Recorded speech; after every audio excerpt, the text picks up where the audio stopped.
min jahlil muridi ayyusi'a al-adaba.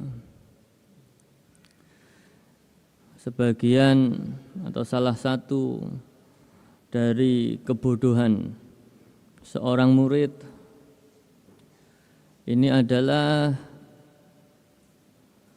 ketika ia berbuat su'ul adab, kemudian fatu'akhorul uqubatu anhu, yakni ketika seorang murid ini melakukan kesu'ul adaban, tetapi Allah menunda hukuman-hukuman yang diberikan kepada si murid tersebut. Secara umum orang yang salah, orang yang su'ul adab, orang yang kurang ajar, ini secara umum akan mendapatkan hukuman.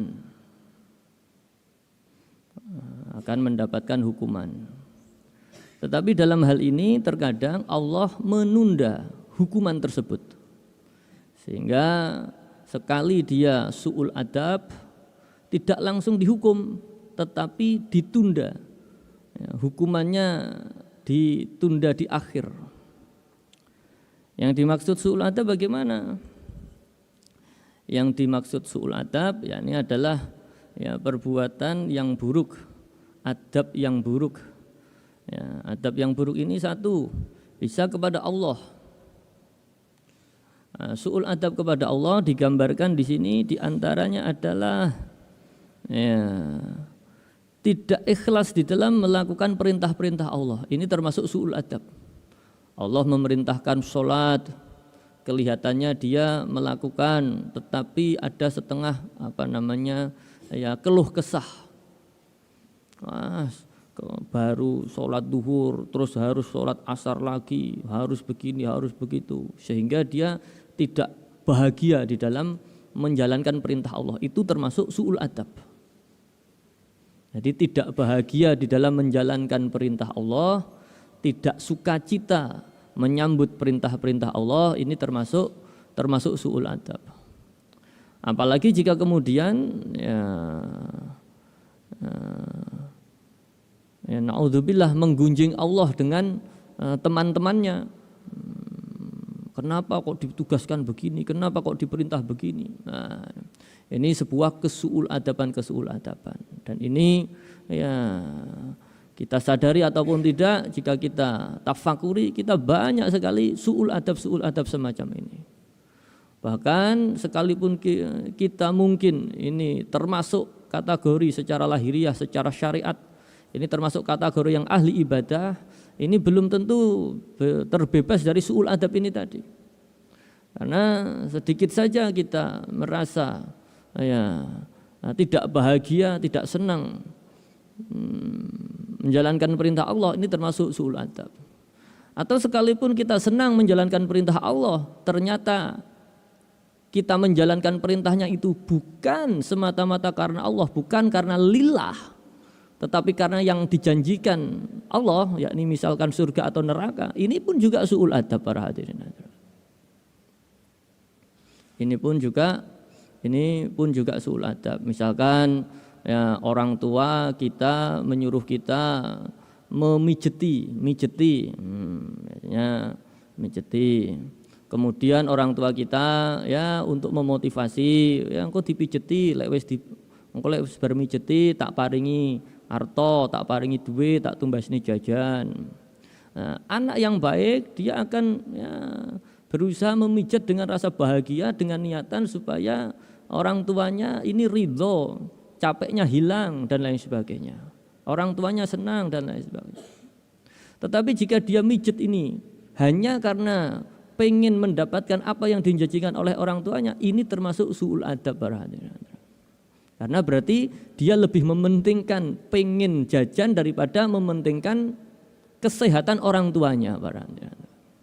Maka kita dalam menjalankan perintah-perintah Allah pun demikian. Jika kita tidak bahagia dan tidak lillah, ini kita termasuk su'ul adab. Su'ul adab yang kedua di sini didauhkan ya, termasuk kepada guru, kepada syekh, kepada guru, kepada orang yang membimbing. Maka digambarkan ya, seorang murid yang tidak, ya hampir sama dengan tadi, yang tidak ikhlas atau tidak cepat-cepat melaksanakan perintah guru, ya, ngenyang istilahnya, didawi cek ngenyang begini, disuruh begini masih nunda dan lain sebagainya. Ini termasuk kesuul adaban kepada guru. Kita disuruh mujadah, ngenyang ditunda. Kita disuruh riyadhah tirakat, ngenyang ditunda. Dulu Kanjeng Romo Ilatif sering dawuh memotivasi para pengamal wahidiyah yang ngebleng tirakat riyadhah semalam mujadah dan lain sebagainya. Ya, kita menunda-nunda. Ya, ini termasuk kesuul adaban kita. Maka bahkan lebih keras lagi dikatakan seorang murid yang bertanya mengapa, artinya mempertanyakan atau muskil dengan dawuh-dawuh atau kebijakan-kebijakan guru, ini la taubata, tidak ada tobatnya dalam konteks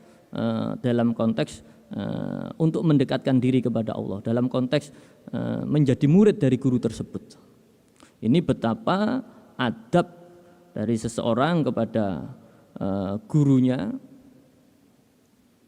ini betul-betul memiliki nilai yang tinggi yang harus dijaga. Maka ada dawuh ya, mendahulukan adab itu lebih penting daripada ilmu. Maka orang berilmu seperti setinggi apapun ini jika mengesampingkan adab ini bisa cilaka. Tetapi sebaliknya, walaupun ada seseorang yang secara ilmu enggak begitu ngalim, tetapi dia mengutamakan adab, ini justru ya bisa lebih selamat daripada yang pintar tetapi tidak menjaga adab. Bahkan ada pandangan yang mengatakan kok dikatakan lebih dulu adab daripada ilmu, wong orang taunya adab itu ya dari ilmu, ya seharusnya yang didahulukan ilmunya. Ada yang mengatakan demikian, tetapi ini kurang tepat menurut saya, karena yang dimaksud di sini adalah mendahulukan di dalam menerapkan adab, bukan menerapkan ilmunya tetapi menerapkan adab. Sehingga itu tadi, orang sealim apapun, ibarat sekolah formal dia sampai profesor, walaupun nuwun sewu orang tuanya hanya sekedar petani, maka ketika dia sowan kepada orang tuanya tidak boleh mendahulukan keprofesorannya, tetapi dia harus mendahulukan adabnya sebagai seorang anak yang sowan sungkem kepada orang tuanya. Ini adab.